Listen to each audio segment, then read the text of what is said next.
Hey everybody, how's everybody doing today? Welcome to my photo shopping stream where we go online together and look for photography gear and accessories. And I like to focus on the um, sort of budget type items, entry level, beginning photographers and enthusiasts alike that are always looking for a deal. And yeah, I did find a few good deals despite the Memorial Day savings being yesterday. It looks like a lot of them, at least on the photography side, did carry over. And so I'm going to share with you some of that.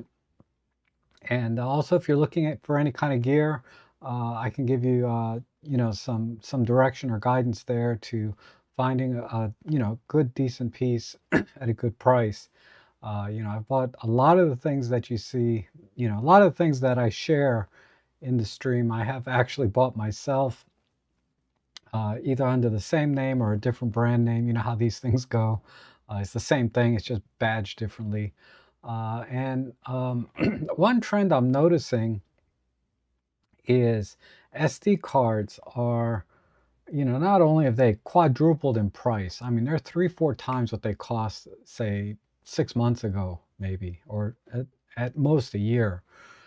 And, you know, and the few good deals that are left or reasonable pricing is they're selling out. They're Once they're out of stock, when they come back into stock, they're at even a higher price.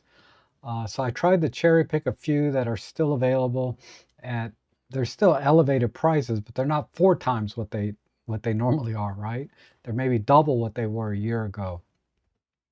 And so I did find a couple of those where it's only double the price it was a year ago. But like I said, that's still probably close to half what they'll be when they come back into stock. And I don't know how much longer this trend is continues, so long as the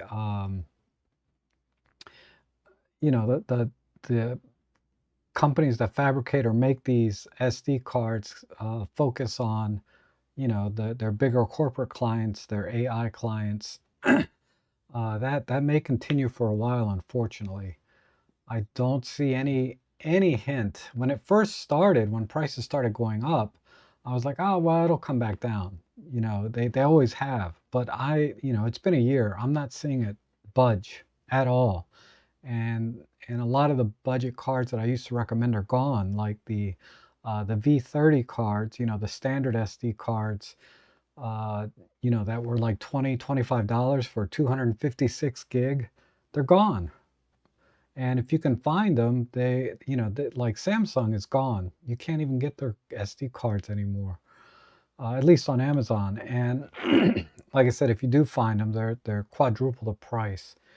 And um, the V60 cards, which I always recommend for our OM1 high performance cameras that have a lot of buffering potential, uh, those are slowly going out. I mean, back in March, I think it was, I recommended a 256 gig V60 card for $35. And now that they're gone, I haven't seen them come back uh, at any price. So it's a little alarming in that sense to me. So that is the key trend I'm seeing at this point. Camera gear in general, the OM system lenses have gone up quite a bit, and there's still deals to be had. But for example, the 40 to 150 f4 to f5.6 kit lens, you used to be able to get that for $99 all day long, and now it's 170 bucks is about the best deal I can find on them, and that's a good deal given what it is. I mean, honestly, I think it was a good deal at the original list price at 199. You're not really losing by getting at that price. You're getting more than your money's worth, but we always like to get a deal when we can. Areas that I'm not seeing big price increases in are primarily in the camera bag, backpack, and camera flash and lighting accessories and lighting itself. Those seem to be the on the bag side. I do find some good deals, and I'll share some of those today. On the flash and flash accessory side, there's still deals to be had, but they're a little bit, you know, far and few between. But there's no limitation on stock or quantity, and I think that's why uh, the prices continue to stay pretty stable there. And then when they do go on sale, which is a little bit more rare than it used to be, uh, you know, you can get a good deal. And I'll share one of those. Um, and also the tripod space seems to also be doing pretty well. And all the other various accessories, batteries and things that don't use memory, right, of any kind, seem to be doing okay. Aside from, you know, some of the tariff things, at least here in the U.S., that are affecting the prices, are pushing the prices up about, you know, 10 to 20% across the board. So that said, also I see, let's see, Henning's here, Roger, John, good to see you guys. Jeff, always good to see you. And Siam, I'm so sorry, Siam, I'm just going to say Siam. Good to see you. I've seen you here before. I really appreciate it. And Robert, always good to see you. Bram, hello. Good to see you. And Joseph Aragui from Malta. OM System doesn't help you out down there. Yeah, sorry. I know they're just they're a relatively small player, right? So I guess they're focusing on the markets where they can have the most sales. And Jeff says, Rob, I don't have anything wider than 12 millimeters. Was thinking of getting something like the Panasonic 7 to 14. So the Panasonic 7 to 14 is a wonderful lens. I've been using it for years in my professional photography, and it's tack sharp. You don't have to worry about the sharpness. The autofocus is quick, and you know, it's relatively compact, lightweight, small lens. Um, you know, being an f4. That said, it does have one major flaw that I've had to learn to work around, and that is the purple flaring. Um, so when you get a very strong point of light, like the sun, in the frame or just outside of the frame, there's potential for some purple blobs or very strong purple blotches. And so, but it's so obvious, you can see it right in EVF or on the back of the screen, that I just turn the camera a little bit or try to find a different angle to get rid of it. And you know, I haven't really been having any problems since I've been doing that forever. So if you can live with that, it's a wonderful lens, and I've seen it for as low as 350 bucks here in the US. I think it retails new for $700 or $800. You know, I recommend finding it used, you know, if you can. And that would be the best way to go. But it's an awesome lens. It's, you know, those 7 millimeter wide angle, and it's rectilinear, meaning you're not going to get fisheye barrel distortion. There is some distortion if you don't use the in-camera corrections or do the correction in post-processing, but it's pretty minor. You could probably get away even if you didn't do any lens correction. You could probably get away with it. So it's very well corrected in the lens itself, and then it just needs a little bit of tweaking uh, to um, to get it perfect, right? So I'll pull up a few images for you, give you an example. Hopefully I can find one with the purple flaring or blotches, because that has been a problem. It's not as bad now since they have the AI. If you use Photoshop or Adobe products, the AI correction, you know, you can just draw a brush over it to correct for it, and it does a good job that way. I didn't have that early on, right? So it was real pain, but now that has been mitigated quite a bit just with the AI tool, because the purple blotch is very, very centralized. It's not like there is purple flaring, right? Sometimes. And usually I can just put my hand over the lens to kind of extend the lens hood so that I don't get that. But the purple blotches sometimes, those used to be a real pain. Okay, so, and I see Robert, oh, Yeah, Rob De Niro's here. Good to see you. De Niro, I'm sorry. And just did an OM System boat cruise in Sydney Harbor. Tried out the 12 to 100. Yeah, that's an awesome lens. I want that. I would get that lens. I didn't get it for a long time because I just felt it was too big. But you know, now now when you consider the versatility of that range, though, I think it's worth the trade-off. And the lens optically is stellar. It's every image I've ever seen from it has been awesome. And Henning says Purple Issues is the same with the 75 OM. I love the lens, but there's 1 out of 10 shots that anyone knows the heck out of me. Yeah. I haven't seen it as much on the 75 because I use a pretty big lens hood. Um, and I hardly use that lens, but it's a 58 millimeter thread, I believe. Yeah. So I use this giant lens hood on it, as you can see. It's about a, what is it? It's 3.5 centimeters, or 1.75 inch, lens hood. So the lens is pretty deep inside. So that fixes it. Um, anyhow, definitely want rectilinear. The Panasonic sounds the way to go. Yeah, it's definitely a good lens. I've wanted to switch to the Olympus or OM System 8 to 25 millimeter, but it is so expensive, and I just can't really justify, because I really only use that wide angle rectilinear for my work. For everything else, I'm pretty content with my 8 millimeter fisheye lens, and I can hit the rectilinear correction in post processing or in camera.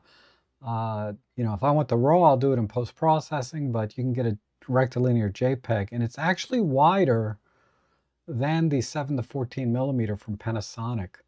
Uh, so there's that, and it's an f1.8.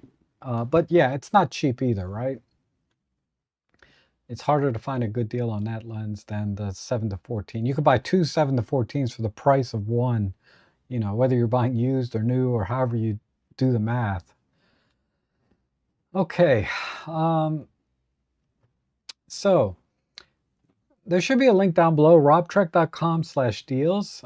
These are my picks. Most of these are on sale or at a very good price. A lot of times they won't look like it's on sale.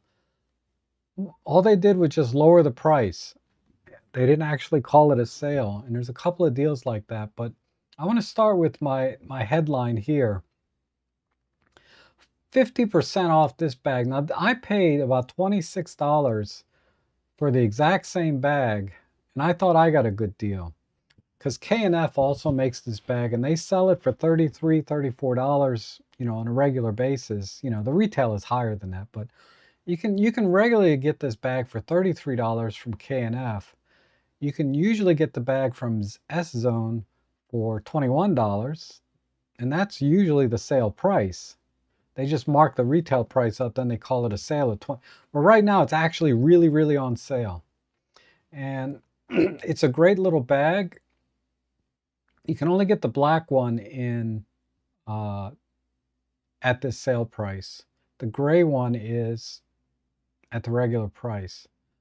Either way, even 20 bucks is a good deal. But I really like the divider in this bag. It's foldable, adjustable, and you can fit a lot of stuff in there. And then a lot of times I'll just throw in a little coffee mug cooler. Those little foam coolers you put on your cans. I'll put those inside there too, just to give me even a little more space and divide up the dividers themselves. But it holds a lot of stuff. It's well made. When you look closely at the stitching, you'll notice that all of the stitching, aside from the strap, all of the stitching is folded inside the bag. So they did a really good job with the stitching on this, and it's a terrific bag. I don't use these bottom straps very much. It's just kind of awkward if you want to go small and light, and yet you throw I guess you could. Usually I hang the tripod off the side here on the corner. What I can do is show you mine.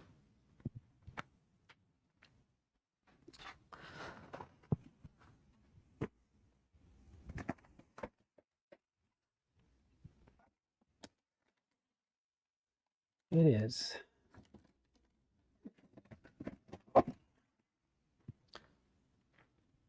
So I got mine.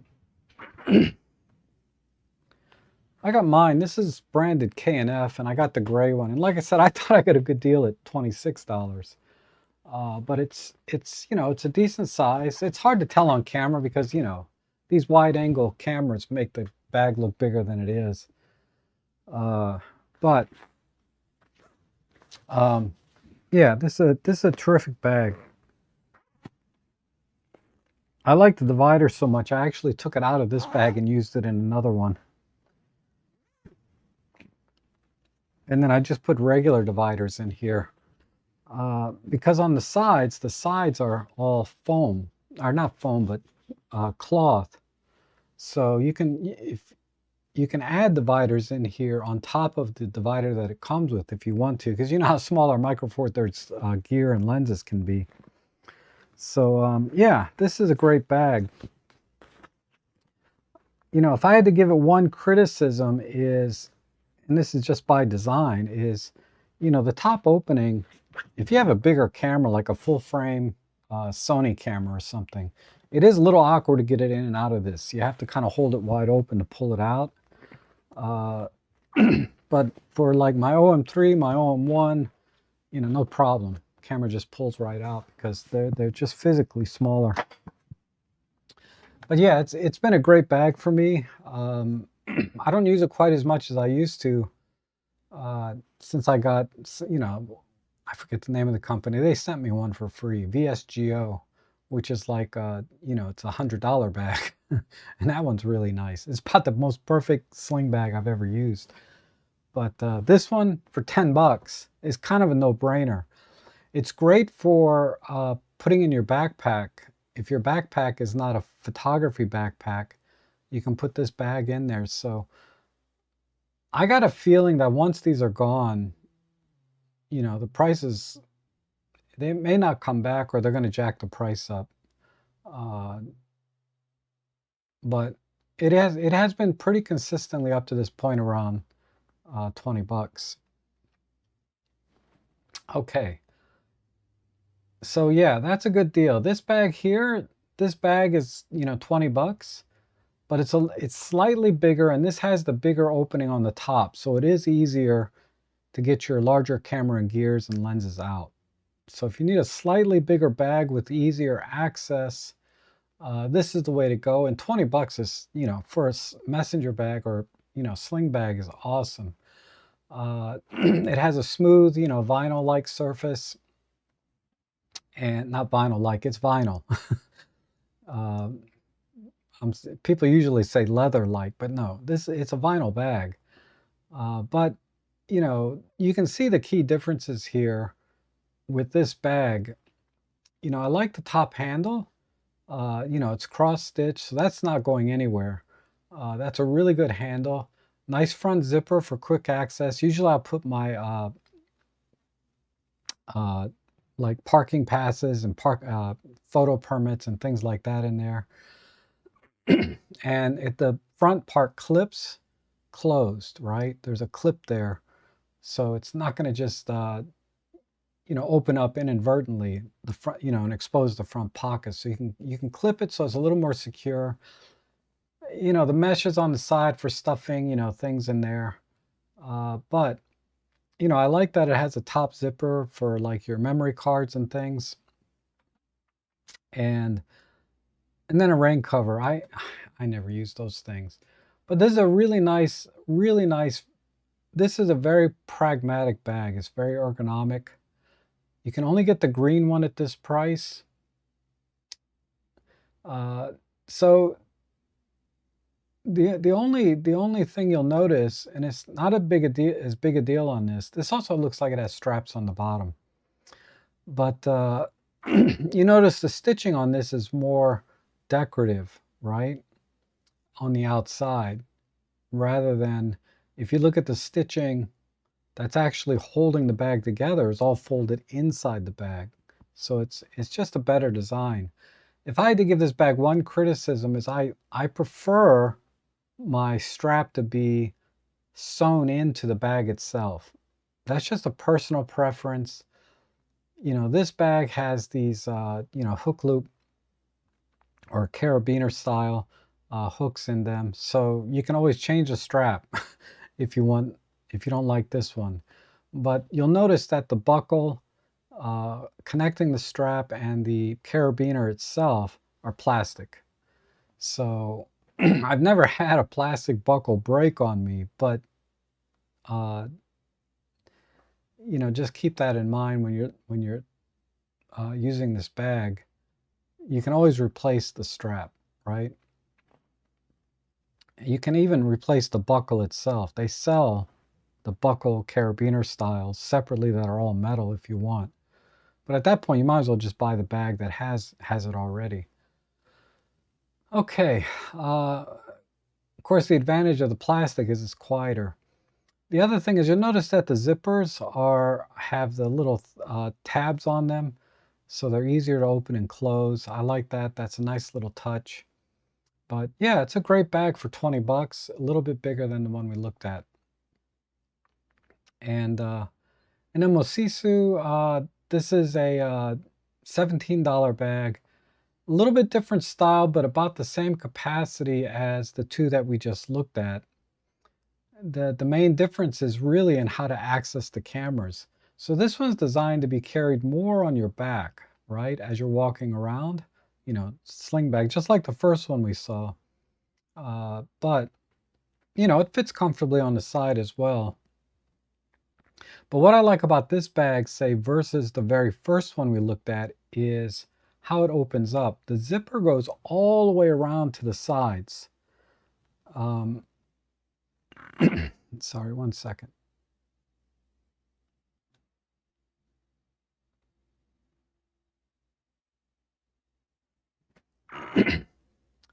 I forgot to turn my little camera on here. The zipper goes all the way around to the sides, so you can get a pretty wide opening, and it makes it easier to get things in and out. And this bag's a little bit thicker, in depth than the previous two. So I do like this bag a lot, and for $17.50, that's the lowest price I've seen it. This bag I've seen for as high as like $25 to $30. So you're getting it for like 40% off, even though they say the typical price is $18.61, because it does go on sale on a pretty regular basis. But this is the lowest I've seen it, and this is a very good bag. And this also has the straps on the side. And again, good job on the stitching here. The strap is also stitched into the bag, which is my preference. So I like this bag a lot too. But it is bigger than the two that we just looked at. So if you want to carry a lot more stuff than the other two, you want to go with this bag. And hence, I think that's why they went with the zipper design all the way down the side. Okay, now this bag, I bought this very, very early in my photography, back in 2014. I'd only been shooting maybe a year at that point. Not even a year. I started like in October of 2013.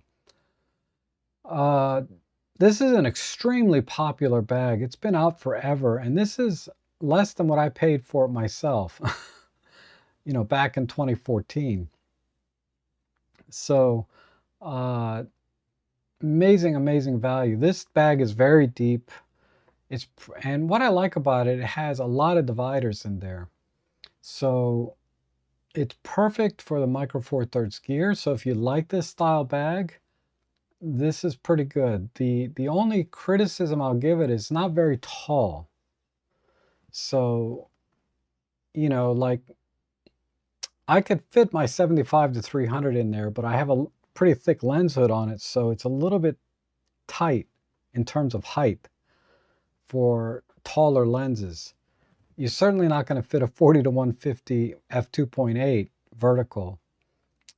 So it's you know, it's a healthy size bag, but don't carry any telephoto lenses in this, you know, big ones, 75 to 300, or, well, without the giant lens hood that I use, you could fit it in there.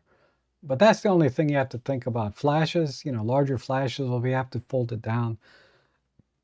So even though it looks like it's pretty tall here, 9.8 inches, in practice, what I found is the height is the main limiting factor.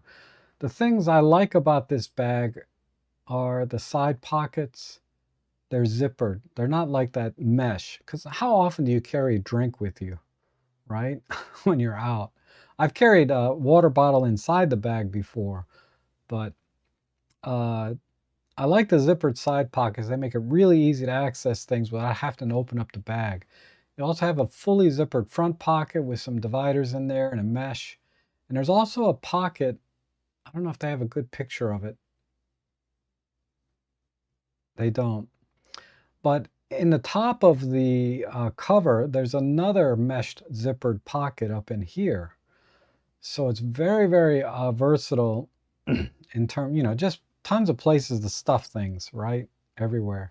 It does not have, if I recall, a pocket in the back, but yeah, it's lightweight, but it has the same, and it's very durable, but it has the same plastic buckle and carabiner type strap. But it's been fine. I've never had to change it. I'm still using that strap. I use this bag mostly now to store other things away rather than actually use it in the field. Because like I said, I got sent like a really nice $100 bag from a company that I did a review on. And if you want to spend $100, that's a good bag. I'll tell you that. A couple of backpacks here. I won't get into these too much. This is a pretty good deal for $43. This is a very deep bag. You know, like it's thick on your back. So it's great for carrying taller lenses, larger lenses. I wouldn't recommend it for Micro Four Thirds gear. It's a little bit too tall for that, or too thick for that kind of gear.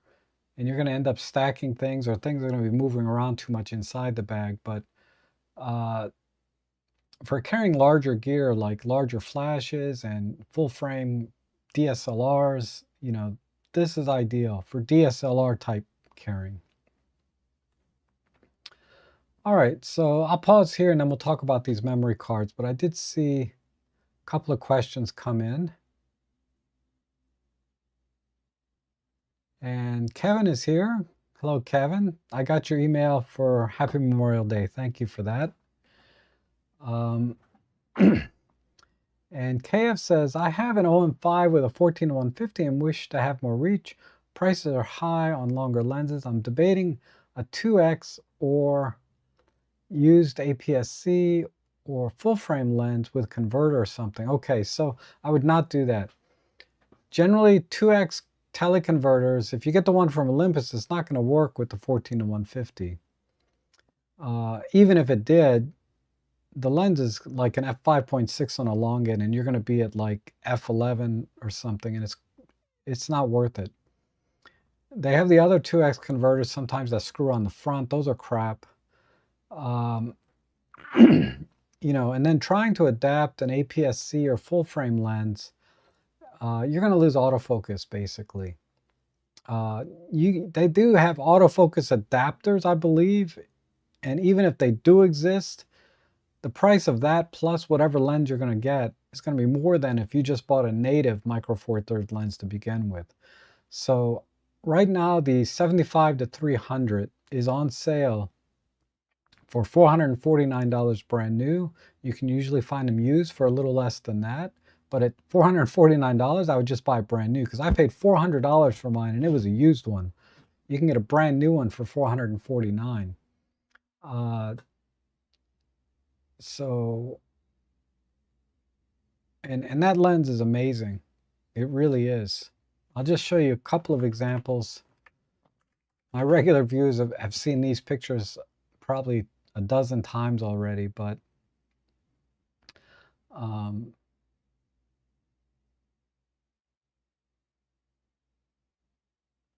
this is my this is my Flickr page, and you know, you can go here. I'll give you the link in the chat section, so you can just lay. These are all full resolution images too. So you know, some of these I took with the EM5 Mark IIIs, a lot of these with the OM1, but like this one here, I took with the EM5 Mark II. The EM5 Mark II, which is not as good as your OM5. It's a 16 megapixel sensor, and you can see the quality there. Of course, I was able to get pretty close to the bird in this case. But there is a little bit of cropping. Here's another one with the M5 Mark II. Great shot. And these are processed using DxO Photolab. That is the other half of the equation, though, is you need to have really good post-processing. OM Workspace does an okay job, but if you have Lightroom, or particularly if you have DxO, it does a really good job. And you know, this is a panorama I did with the 75 to 300. So you're welcome to check that out, but I would recommend getting that lens. And then Thomas says, I'm trying to, God, this chat window is a pain. How are you? Can I have a question regarding the S mode in the Olympus EM10 Mark II? Yeah, of course. Go right ahead. So just put it in chat section. I'll do my best to answer it. And David is here. Good to see you, David. You second the 75 to 300. Make sure you have plenty of light. Yes. So I saw your comment that you bought the OM1. Did you get the Mark 1 or the Mark 2? And I assume it was off the refurb sale that I put a link to on eBay. I think that's still going on. For whatever reason, if you did do it through my link, as usual, I don't know why, every time you buy stuff off my links, I never get credit for it. But I didn't see any OM1 sales on my eBay. But I appreciate it. And let's see, I'm not sure how I didn't see that one. The reason I thought of going APS-C or full frame is that I often find really good prices used around here, but assuming no one has Micro Four Thirds lenses, yeah. And thank you for the reply. I'll look into that one. Yes, absolutely.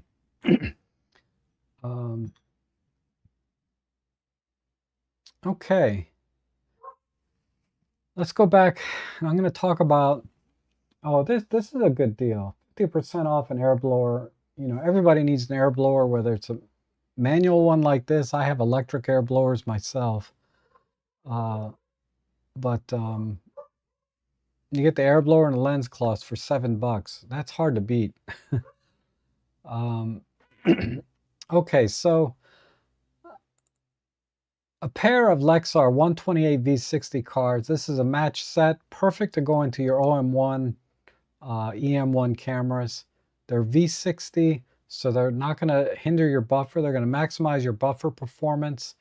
So if you do a lot of bird in flight and you're using Pro Capture a lot and shooting at SH2 or, you know, very high speed continuous shutter, this is the card to get. Do not buy the V90s for the OM1s and EM1 Mark IIIs. You will not get any better performance in camera using a V90 card and paying double the price. So this works out to what? $65 each. So that is as good as it's going to get for a long time, you know, for a name brand card like Lexar. So if you want a match set of SD cards for your camera, this is the only game in town. Now, this is a V30 card. If you're not like using high-speed continuous shutter or Pro Capture that much, and you can you know, you're not running into your buffer much, this is a perfectly good card. It'll record, you know, for video. It'll do anything that our EM1, OM1 cameras do, and mostly any camera on the market, aside from the very high bitrate ones. And if you have one of those cameras, you probably know what card you need. But this is going to work for probably 90% of the cameras out there and for 90% of the people that are doing photography. Uh, but 60 bucks, that's about the best I could really find for a for a brand name 256 gig card. Like I said, you used to be able to buy these for like $25 all day long, maybe 30. But at this point, this is going to be it. And when these are gone, these are not coming back. They're going to be hard to find. And if you do find them, they're going to be much pricier. Same thing. If you want a match set of V30 cards for your dual slot cameras, this is a really good deal. These are not the V60s, so I wouldn't recommend these for sports action buffering type situations, right? But for, like I said, probably 90% of the other photographers out there, this is perfectly fine. This is a great set for 70 bucks. So $35 each. Great deal. Now, this is a generic brand. This is a 128 gig V60 for 50 bucks. So you can get a pair for 100. So you're saving $30 over the Lexar, but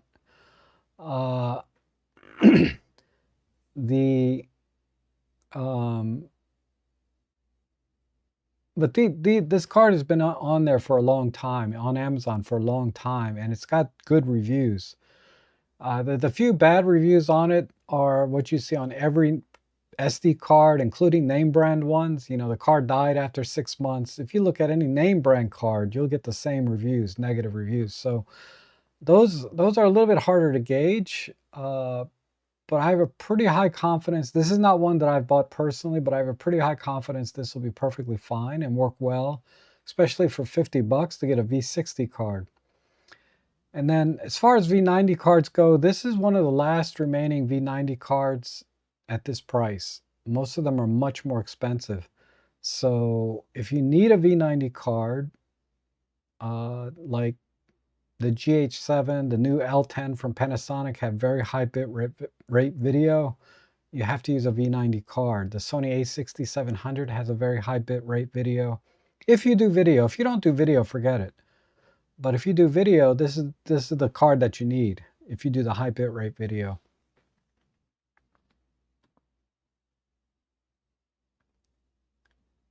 Oh, okay. And then so, just look at these.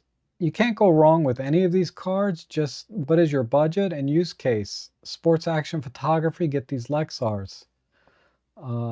If you want to save a little money, get the Digiera for sports action. And if you have video requirements, get the Kingston.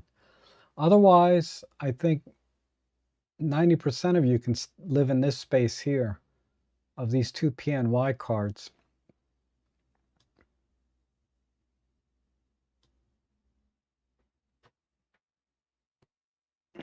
All right.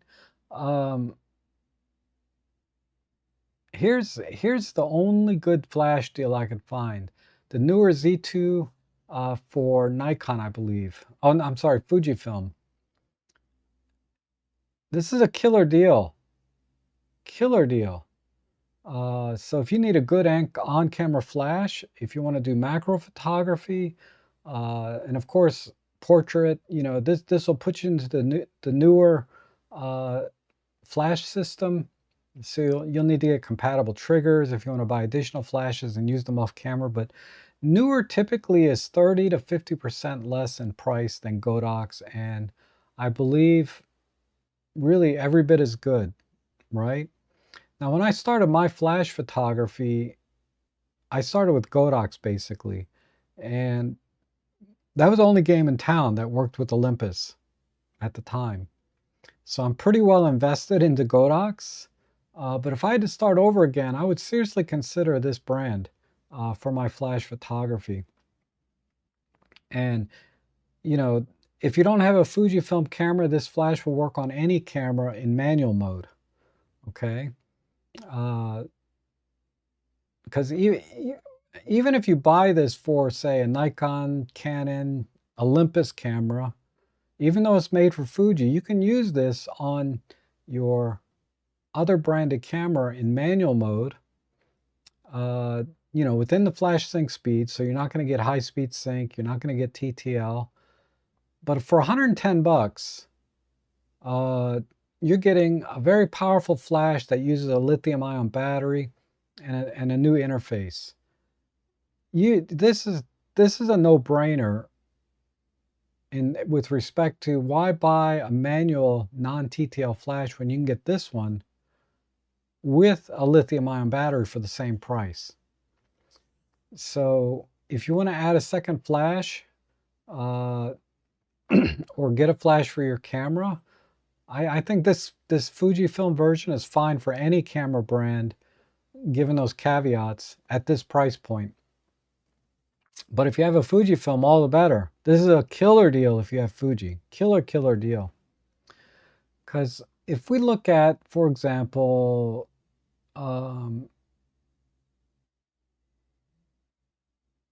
it's not going to show up down here.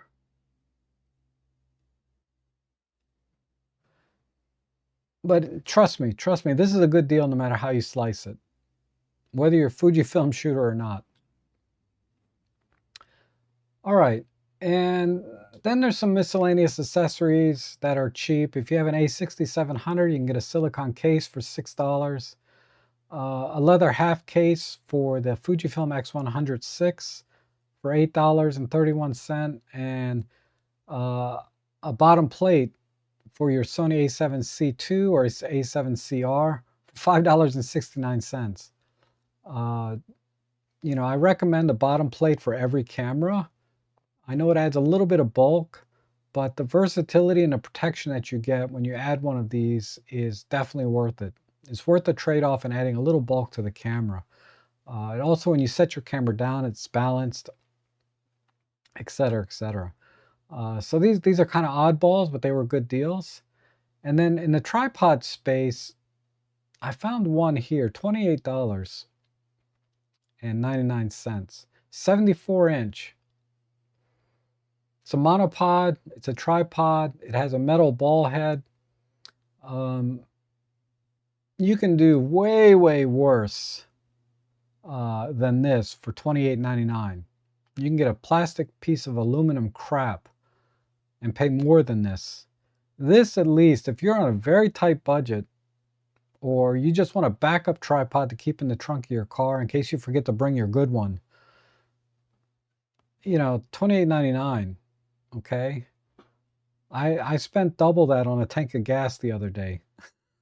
All right, so there's a very good budget tripod. Here's a couple other budget tripods. I like this one because it's very slim. I like how you see how they're holding it with their hand like this. This makes it very portable and easy to use. It uses the same metal ball head as the other one we just saw. And it's a 68-inch. It's almost as tall, I believe. It doesn't have quite the same weight capacity, but it's going to be lighter weight and more compact for 40 bucks. Not bad. Not bad at all. And then this is the best deal I've ever seen on an articulating tripod. So if you've been looking for an articulating tripod to do top-down, tabletop, flat-lay photography, 60 bucks. Typically, I've seen them on sale for 70, but never have I seen it for $60. Other than some weird one-off that sells out, the minute I show it to you, it's already sold out. But this one here, I'm sure you can get for 60 bucks all day long today. And it's a decent tripod, good entry-level flat-lay type tripod, and has monopod and a couple of accessories that come with it. The cell phone holder, the whatever that grip is that goes on the stem, and then a little magic arm. So those are very handy accessories as well. So it's a really good deal at 60 bucks and you get all that. On the higher end, we have this tripod. Now it doesn't look like it's on sale, but trust me, this tripod, if we click on price history, you can see this tripod since April has dropped. And if we look at the 1 year, you can see for the past year, this tripod has never been less than like 280 bucks. and then they dropped it, and then they dropped it again, and now you can get this tripod. So they've dropped the retail price, but just like they dropped the retail price, I've seen them raise it back up again. So this may be a very small window to get a really good heavy duty tripod. I mean, it has a load capacity of 88 pounds. So if you're looking for a very strong set of legs, carbon fiber, that is compact, because I like how the legs fold up and collapse in there because there's no center column, right? This is going to be easier to carry than you think. Oh, they show an example here. And it's only a 4.1 inch diameter when it's all closed down. This is an excellent deal. You will not find, did they say the diameter? I bet this is at least a 30 millimeter diameter tube. It's a 40 millimeter diameter. 40 millimeter diameter carbon fiber tube. And this is the better carbon fiber because it's cross weaved rather than just the candy cane style. So this is a little bit stronger, more durable carbon fiber than the budget tripods that you see that are carbon fiber. It has a 40 millimeter, diameter on the top leg, so it's very, very heavy duty, hence the 88 pound capacity. This is really great for like astrophotography, landscape photography, where you need extreme stability. And a lot of times, particularly in astrophotography, you're going to have some pretty heavy gear. Not necessarily a telescope, but just a tracker, big motor that goes on top, things like that. So if you're in astrophotography, you'll appreciate this tripod even more. Okay, and then there's a couple other small ones here you can take a look at, but I recommend these other ones first, and then look at these. And then here's a nice little gimbal. I don't use mine as much anymore. It's on sale for with a coupon for 55. It's a good gimbal. It is very, very usable and much more practical than those big full-size gimbals with the swinging arms and everything.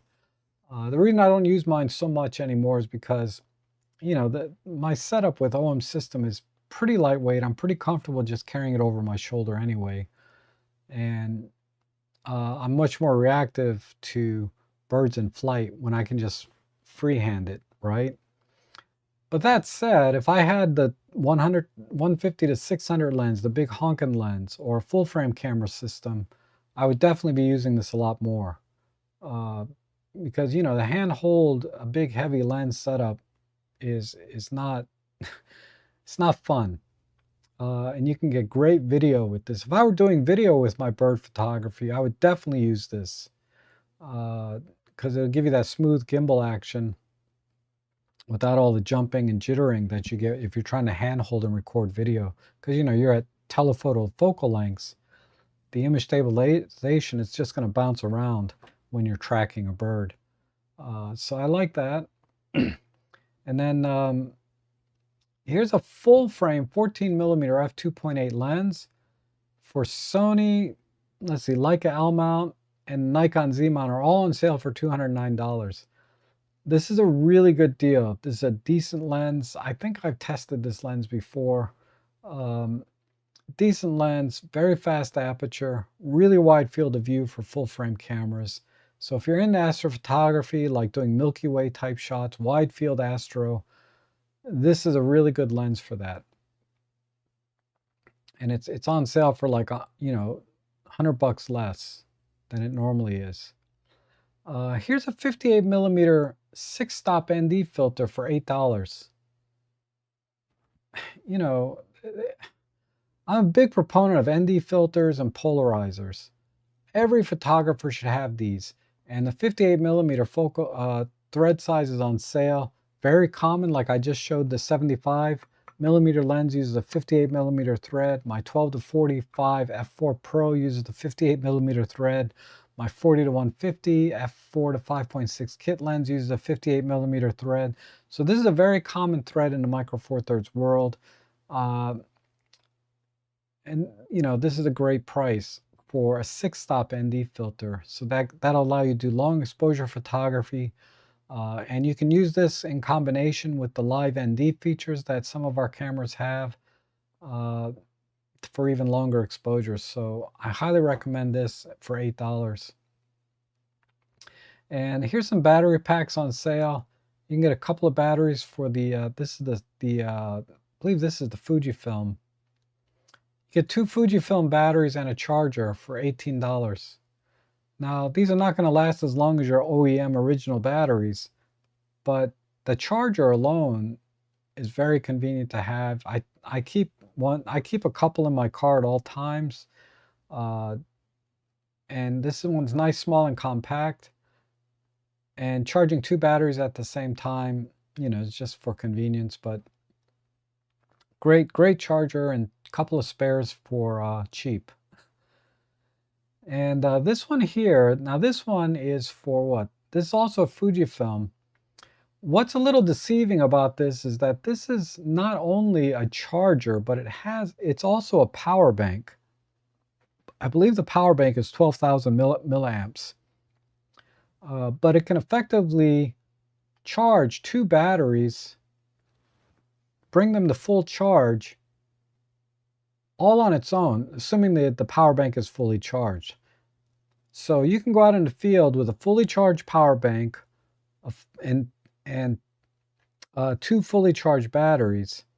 Then when you go out in the field, you effectively have, you can swap the batteries out as you drain them and put them back into this. So you effectively have 4 or 5 batteries with you fully charged. And of course, because it's a power bank, because you'll notice down here it has these 2 USB-C ports, you can power other devices and recharge other devices like your flash triggers, your phone, whatever.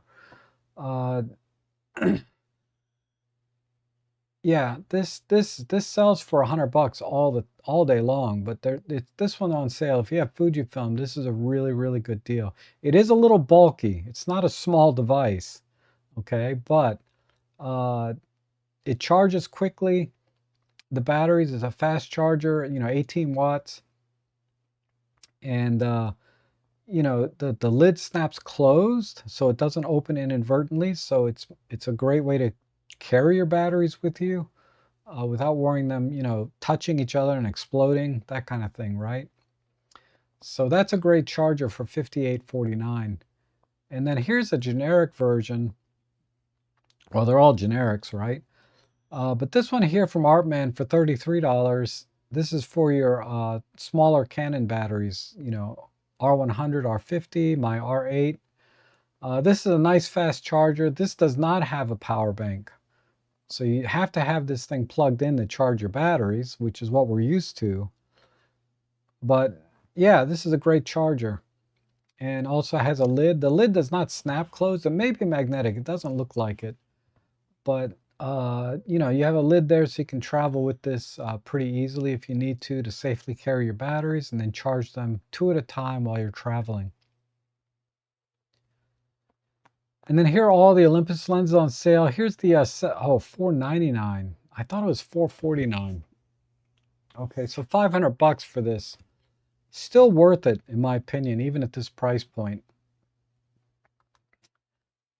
But there's a bunch of Olympus lenses here on sale, including the 12 to 100 is $11.99. That's a really good deal.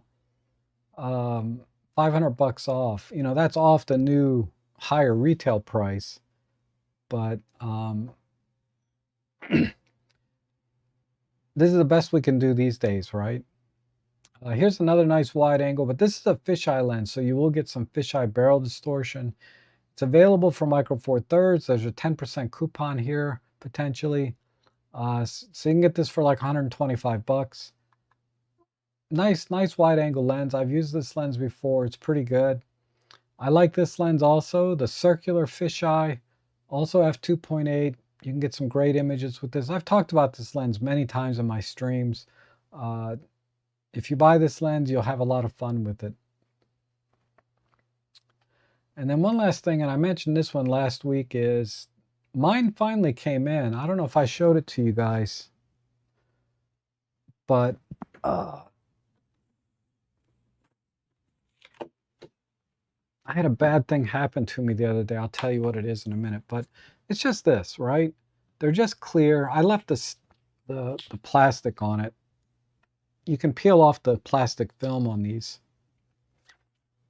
But I'm going to tape these together like this and then use this to put down around my flowers and other types of close-up photography that I want to do to keep the wind from blowing the flowers around. So I'm looking forward to getting this out in the field. We're supposed to go to Meadowlark Gardens this week, I believe. Maybe tomorrow, right, Dave? So I'm gonna have this ready to go. The only problem is, okay, this is the bad thing that happened. My 60 macro lens stopped working. Something's wrong with the motor. I just turned the camera on. I don't know if you can hear it.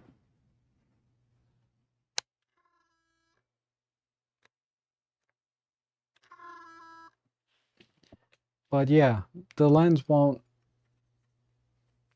focus, autofocus, and then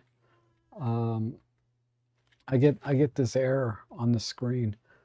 So I bought another one on eBay, a used one from Map Camera for like 300, all in I was like $334. So that's going to come in probably next week. It's coming from Japan. But this is a lens that if you don't own this lens and you like doing close-up and macro photography, this is a great lens. Until my new one comes in, I'm gonna have to use extension tubes and my diopter. You know, do it the old school way.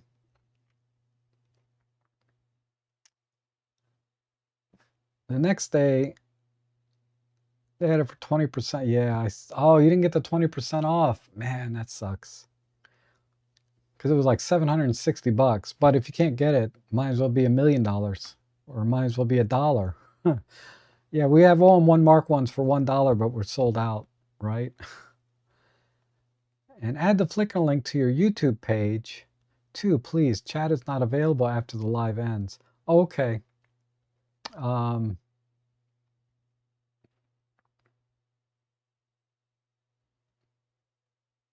I should put a link from my website, robtrek.com, somewhere. But okay, those are the main deals I wanted to go over today. And so there's a little something here for everyone, right? These are the core items that we as photographers use. We use camera bags, memory cards, batteries, filters, right, and tripods. This is something that if you want to have fun with your photography, expand your photography, go places with your photography, you need all these things, right?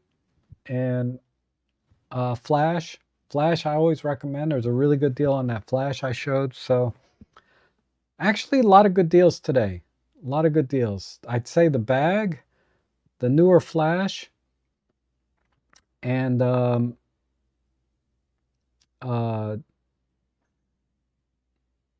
that one tripod for $28. Those are all really good deals. And that ND filter. So if I add this up, let me add this up real quick. So we're going to do $8 for the ND filter. We'll do $29 for this tripod. This one here, this Cambo Photo. And we'll add $60 for the, or let's say $50. $50 for this Digiera. $7 for this newer air blower, and then $10 for this bag. So for $104, you can get a bag, a decent tripod, an air blower, a memory card, and what was the other thing I put in here? That was it, right? Oh, and an ND filter. You can get those 5 things for $100, right? Hard to beat. Hard to beat. 5 things for $100, and those are all things you're going to use if you're starting out in your photography, right? Uh, so you don't have to look at, because I know when I started, my God, I was spending $50 to $100 on a camera bag, just that, and that was more than 10 years ago, right? In today's dollars, that'd be like $200 instead of 100, whatever. So that's why I do these streams every Tuesday, is I really want everyone to try to find an affordable way to get into their hobby and really start to enjoy it without having to blow a lot of money. Because who knows, in a year from now, you may not want to do it anymore. At least you didn't waste, hundreds, if not thousands of dollars on accessories that you can't give away. You know what I mean? I mean, I have a lot of accessories that nobody wants. Um, they're even hard to give away. Usually what I do is give it away together with something they do want, right? Like they want this one lens, and I'll be like, okay, but you got to take these other 4 things with it. Anyhow, um, let me see what's in the chat section. And don't bother reading my name. I'm more used to it with semantic. Oh, okay. So it's actually Samantha. Samantha. Okay. Uh, I'll just say Simon. That's about the closest I get, because if you take out the 1A, it's basically Simon. Yes, but still supposed to be raining. Might need to build an ark. I know we needed the rain though, according to the news people. Oh, I guess you have no choice but to get. I thought about it. I was like, okay, do I spend 300 and some dollars for another 60, or do I splurge, 12, 1300 on a 90 macro? Because even used are selling for like 11, 1200. I just couldn't do it. I couldn't do it because I just bought the Panasonic L10, or I pre-ordered it. So I'm a little bit strapped now, and it was killing me that I had to buy the 60 millimeter over again. But that's the kind of lens that I'm gonna. This is a forever lens. People talk about forever cameras. This is a forever lens. It's small, compact, gives me 1:1. If I put the diopter or extension tubes on it, I can get 1.5:1. If I do both at the same time, I can get 2:1. That's kind of ridiculous. But 90% of the time, I don't need to use extension tubes or diopters. I can just do 1:1, and it's perfectly fine. But occasionally I like to do with the diopter to give me 1.25 to 1.5 magnification. And that's pretty close to the 90. It's not, but it's not the same thing. The 90 is way better lens. But I couldn't do it. I was like, okay, 330 plus another $800. I was like, ah, $800. I think I'd rather go buy a drone. If I'm going to spend another $800. I was thinking I can get the 60 macro and the drone, because I was thinking about getting into some drone stuff. You should change your first photos on your Flickr to Northern Flickrs. I take everything very literally, and that's what I was looking for when you opened the link and said it was your Flickr page. Sorry about that, KF. Uh, True, though. I can see where that would be confusing. Um, I think I only have 1 or 2 pictures of a Flickr, though. I've beautiful birds, but they're very far and few between where I live. I see them once in a blue moon. Even though they're relatively common, other people get them all the time. When I go out, I never see them. They all run and hide.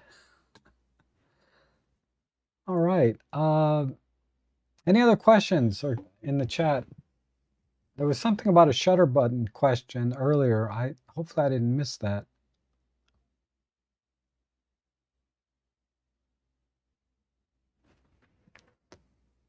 Let me see.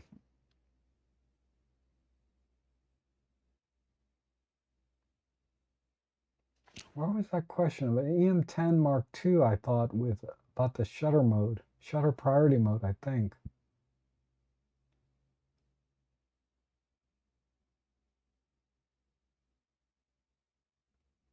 Uh, now I can't find it. But I'll give you a minute. If you're still here, you can ask that question. The only thing, I'll just tell you generically, when you put a camera in shutter priority mode, regardless of model, it usually allows for, it usually will calculate the aperture and ISO for you automatically. So all you have to do is set your shutter speed.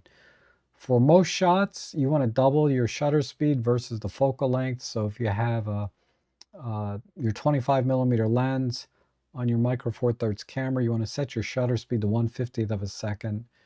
If you're shooting at, say, 400 millimeters, you want to be at least 1/800th of a second. And depending on the subject you're shooting, you may want to be even faster. Like if you're shooting a hummingbird, you probably want to be at 1/4000th of a second. So that's all I can tell you about shutter speed without knowing specifically what your question is. And Simon says, Rob, would you have any video on OMM live comp and live time? Trying to learn. I do actually.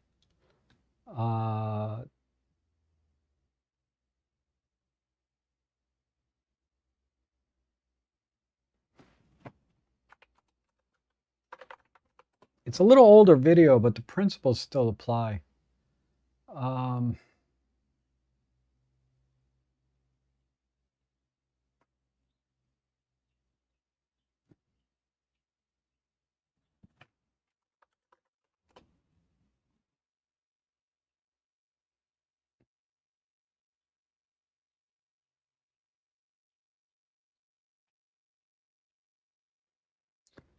Let's see.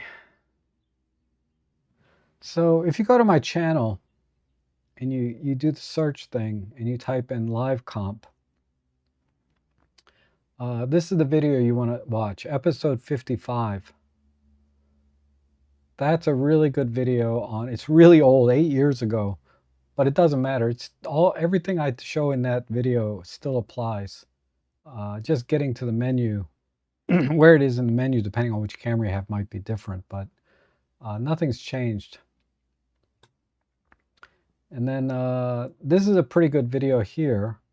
It's a little more recent. I did this one a year ago. Live time demo, live time versus live comp, and some more. This is a really good video too, episode 57. It's about live bulb, and live time, not live comp.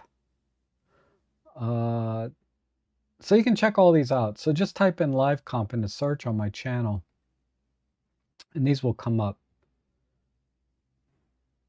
And then any videos on Milky Way galactic core will be visible at my location. I do not have any videos on that. Unfortunately. I mean, there's really only a couple of variables when it comes to doing Milky Way core things, right? Is, what's the light pollution? And that's going to dictate your ISO and shutter speed. And then once that's set, typically your aperture is going to be wide open, right? F2, f2.8, whatever lens you have. So that's not really a variable. That's pretty much whatever the widest your lens can handle. The variable is going to be how much light pollution do you have. That's going to dictate your shutter speed and your ISO. And then on top of that,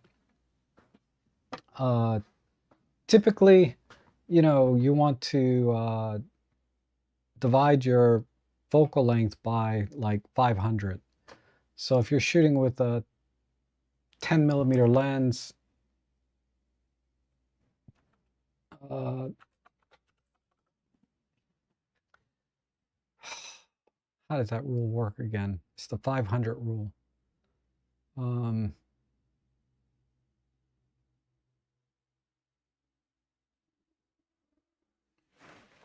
My brain's not working today.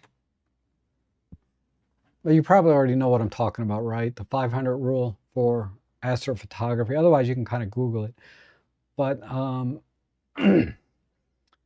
So that'll determine your shutter speed, and then you just adjust the ISO to get whatever will work for that shutter speed. And then if you're going to do focus, or I'm sorry, if you're going to do stacking of exposures, right? Not exposure stacking, it's not called that, but just light stacking, then that's a whole different process and gets very involved. And that's what a lot of people do, particularly in light polluted areas. You have to do a ton of stacking and then go back and process and remove the light pollution, and then try and bring out the colors and everything from the core. It's pretty involved process. I haven't done it in a couple of years. It's been a while. But just keep that in mind. Really, the only variable is the light pollution. Then that's going to dictate your focal length. It's going to dictate your shutter speed. So the biggest variable is light pollution. And then if you're going to be doing stacking or tracking, so it can get complicated pretty fast. But it's not complicated, right? It's one variable. What's the light pollution? Okay, so I don't see any other questions. I don't see the question about the shutter speed coming back, so we'll call it here. Thanks again, everyone, for your support and showing up and being here with me today, so we can look at some deals. And I'll be back. I'll have to probably come back on Thursday for the photo editing, because I have an appointment on Friday with my mom. So I'm not going to be able to do this on Friday like I normally do. So I might do it on Thursday instead. And I don't think Robin Wong is having a live stream this week, so it shouldn't overlap that. So I guess that's a good thing.